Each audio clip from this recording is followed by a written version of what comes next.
something here that might help in the diagnosis of this thing that I'm sitting on that I'm really wanting to call some words that I shouldn't be saying. Anyway, I got this thing to test the fuel pump pressure, which I assume is the problem. That I'm a gigantic retard and I'm somehow timing it wrong, even though I'm doing the same thing that I was doing the first time and it worked fine. I don't know. Anyway, I'm going to try to put this on the service. Well, it wouldn't be a service port, I guess it'd be a test port on the fuel rail, and maybe this will give me answers about what might be happening, although I don't really know what it's supposed to be. I don't know what the fuel pressure is supposed to be, so this is just going to be a, if it's 1 psi, then, oh yeah, that's not right, but I don't really know what it's supposed to be, so, you know, I don't really know what it's supposed to be, so I'm just guessing, but hopefully it'll help me. If not, I'm going to be sad, and I would say I'd drive this off a cliff, but it doesn't really drive. It barely even runs anymore. It is the opposite of a John Deere. It still smells like a John though, but it doesn't run like a deer. Yes, I think I'm gonna use this one. And get the hose, this on here. This has just been crazy. I haven't really had the drive to be working on this thing because, for one, college. For two, it just gets tiring when nothing is working right, and it's just confusing. And of course, I don't really have any sort of way to like get any documentation about like service trees or diagnostic trees. So it's just being a pain, just like this hose. But yeah, I got some time right now, even though it's getting dark. I'm gonna try to at least do this, see if there may or may not be a problem there. I mean, I know there's a problem somewhere, but I think the problem is that it's just been an abused car, and I've kind of Frankensteined it back to life, and it just wants to die, and I'm denying it that right, even though it doesn't really have a right to die. Awesome. Well, hook this up.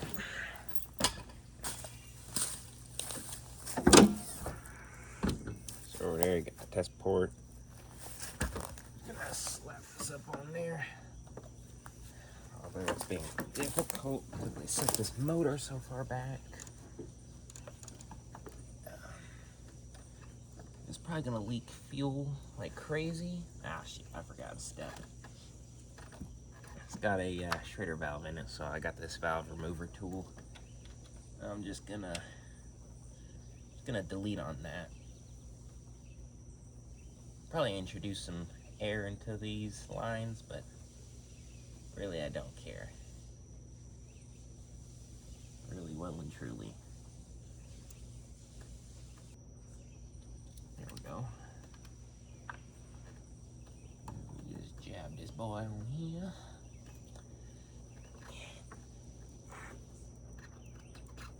Okay, deep in there.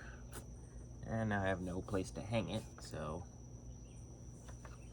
it'd be great if that was reversed. It's not. So maybe we'll just, no, can't sit there. And it, like, this is just not going well. Will you be nice and sit right here? Maybe. Definitely not, actually, now that I think about it. Just put it over here. Over right there. Oh, I'll get you a good shot on it. The hose goes down back in there, which will probably spray fuel everywhere because I don't have a proper hookup, but just pay attention for the gauge for me because I can't be out here observing it.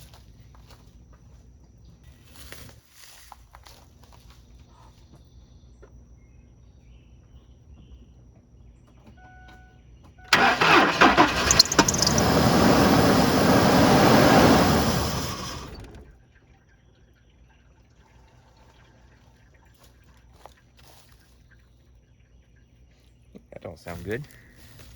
And now I can review the tape.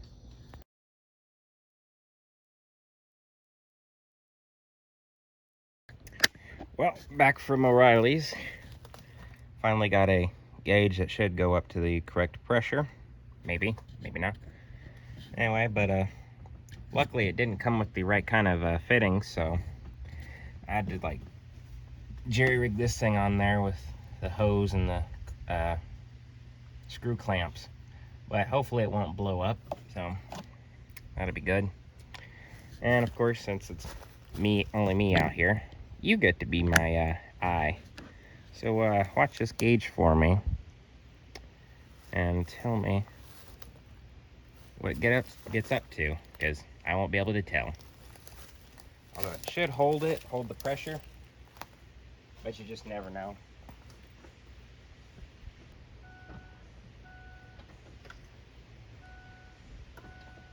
That's just ignition.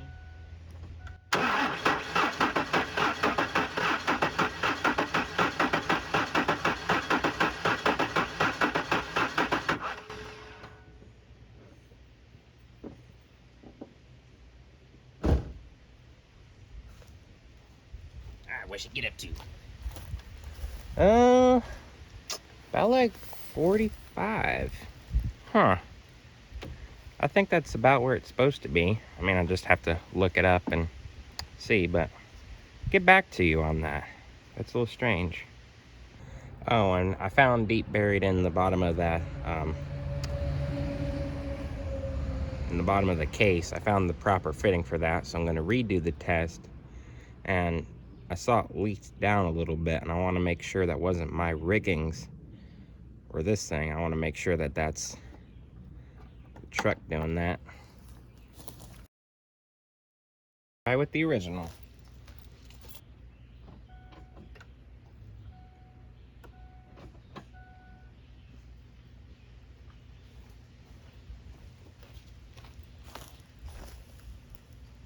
Huh.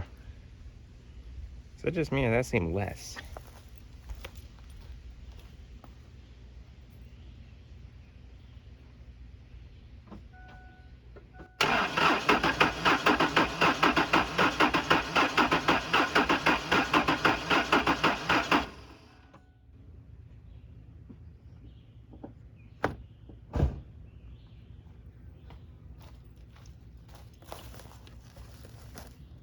I guess not. See how far down that's gone again? That's a little odd. It's supposed to maintain pressure.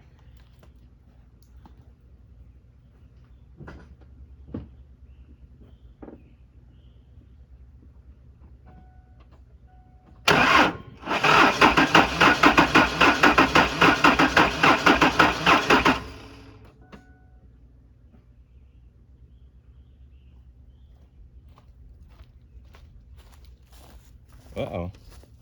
That don't look like... uh-oh. Alright, let's try it one more time.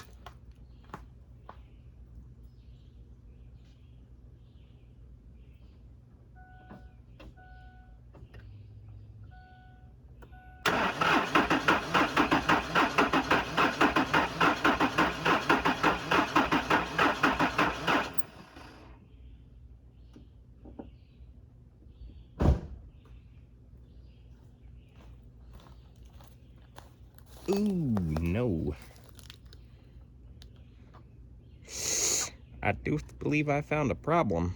Because that just keeps going down and down. And it's not supposed to do that. Alright, one last one. I plugged everything back in. I'm going to try to see what the pressure is with it running. Here's hoping it don't blow up.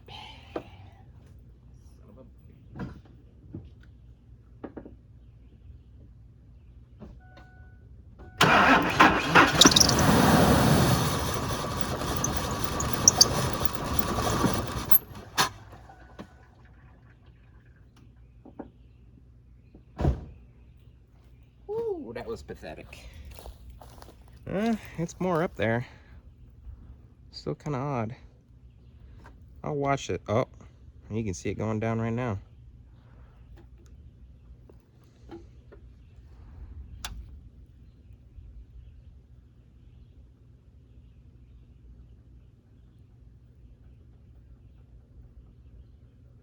I do believe the fuel pump's going bad.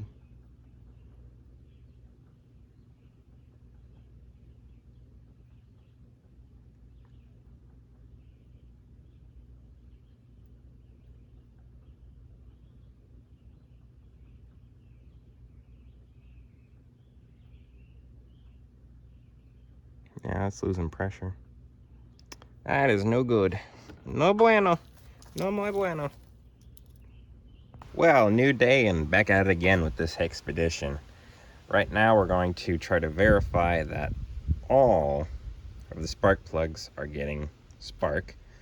And I'm lazy and I'm not going to take the coils out that are in there. I'm just going to take a spare coil and hook them up to the wire. Should suffice just fine, although my little alligator clip right there won't clip around the spark plug, so I wrap some wire around the threads of the spark plug and I'm just going to see if that'll work. But this will serve as a dual purpose because I'm the only one out here. So you can help me and you can tell me if you see any sort of spark right there. Let me see if I can get that more presentable. Like right there. There. Now, I disconnected all the injector lines, so nothing should fire on, but it should still turn over. So, actually, no, it won't because I'm an idiot and helps to have battery terminals on. There we go. Now it will turn over. Let's give her some power. Turning power.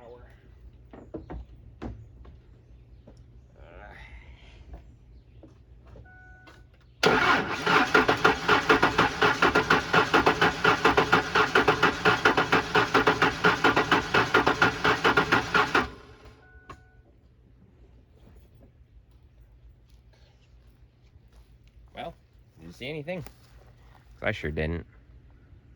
Alright, I've rigged up the hose clamp on there. See if that works any better.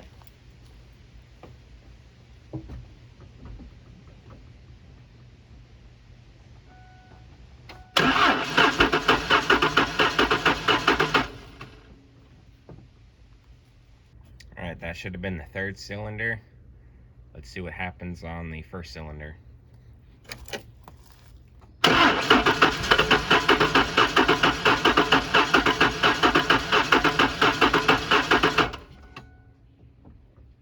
Now the fifth.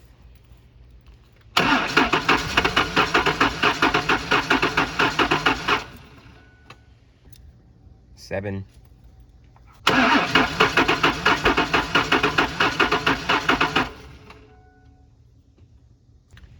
Dos.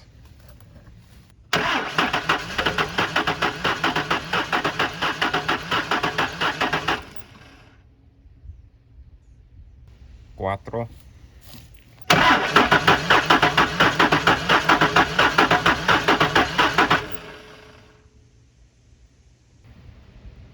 Seis.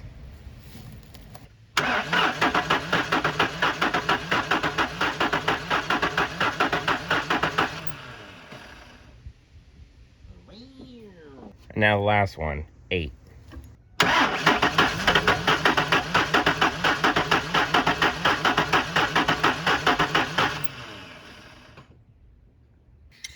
Currently under the Hexpedition, and right now I'm looking at this crankshaft position sensor.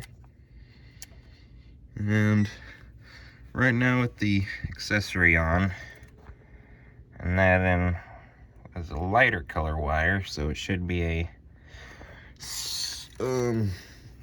hot wire. If I take this round lead and I stick it on the ground to the starter, which comes directly from the battery, I have, what's that, 1.5 volts.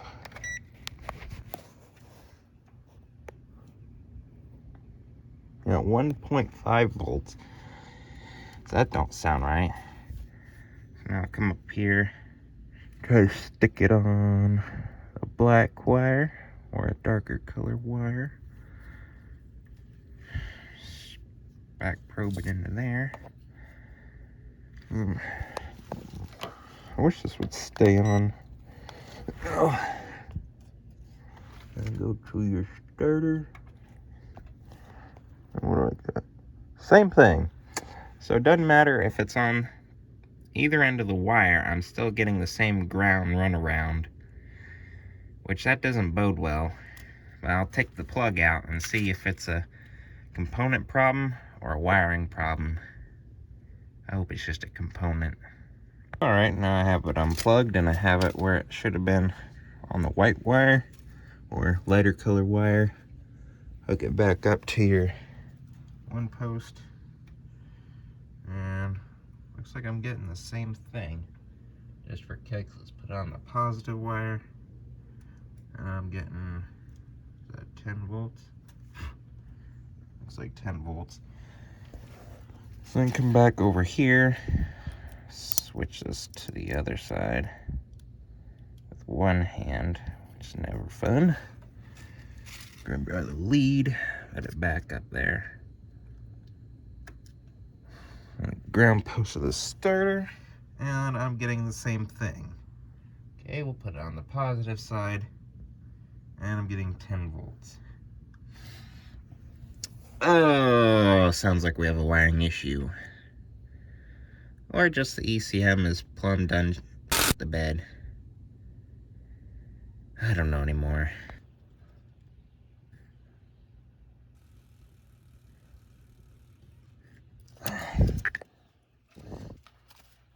So just ohming this out, sensor itself. And you saw the measurement, probably better than I could because lack of handage. But yeah, we're gonna try unplugged voltage.